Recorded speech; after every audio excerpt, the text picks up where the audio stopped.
Hello বন্ধুরা, সবাই কেমন আছো? হ্যাপি সানডে সবাইকে। আজকে একটা তোমাদের সাথে ছোট্ট মিনি ব্লগ শেয়ার করছি।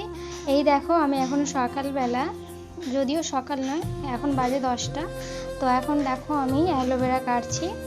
কি করব তোমরা সেসব দেখতে থাকো।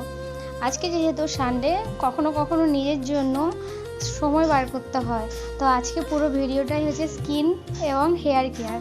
তো দেখো আমি এখন অ্যালোভেরা কেটে নিয়েছি, এখানে দিয়ে দিয়েছি সামান্য টক দই, আর এখানে রয়েছে কফি পাউডার, আর সঙ্গে রয়েছে হলুদ পাউডার। ঠিক আছে, তো দুটো মিশ্রণ করা আছে, দুটো মিশ্রণ, আর সঙ্গে রয়েছে টক দই।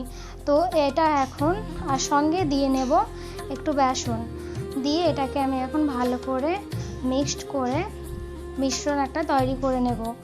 তোমরা পুরো ভিডিওটা দেখতে থাকো। যদি কারো ভালো লাগে, এটা অবশ্যই বাড়িতে বানিয়ে তোমরা অ্যাপ্লাইও করতে পারো, এটাতে কোনো সাইড এফেক্ট নেই। তো দেখো ভালো করে আমি রেডি করে নিয়েছি মিশ্রণটা। এবারে দেখো অ্যালোভেরাকে আমি এইভাবে কেটে এর মধ্য থেকে আমি জেলটাকে বার করে নেব। এই জেলটা কিন্তু খুব উপকার। এইভাবে কিন্তু আমি এক এক করে অ্যালোভেরার থেকে সব জেলগুলো বার করে নেব।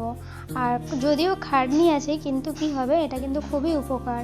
তারপরে দেখো জেলগুলো কিভাবে বার করে নিয়েছি, পুরো এক বাটি হয়ে গেছে। তারপরে দেখো এটার মধ্যে আমি যতটা প্রয়োজন নারকেল তেল দিয়ে নিলাম, দিয়ে ভালোভাবে মিক্সড করে নিতে হবে। দিয়ে আমি এখন এটাকে হেয়ারে অ্যাপ্লাই করে নিচ্ছি, আর এটা হেয়ারের জন্য খুবই খুবই দরকার। তো দেখো আমি এখন হেয়ারে স্ক্যাল্পে ভালো করে লাগিয়ে নেব। তারপরে যে মিশ্রণটা আমি তৈরি করে রেখেছিলাম প্যাকটা, এটা আমি মুখে অ্যাপ্লাই করে নেব। আমার এই ছোট্ট ভিডিও তোমাদের কেমন লেগেছে অবশ্যই কিন্তু কমেন্টের মাধ্যমে জানিও। আর সবাই নতুন হয়ে থাকলে একটু ফলো করে পাশে থেকো। সবাইকে টাটা, সবাই ভালো থেকো, সুস্থ থেকো, সাবধানে থেকো। সবার সাথে দেখা হবে আবার একটা ছোট্ট মিনি ব্লগে।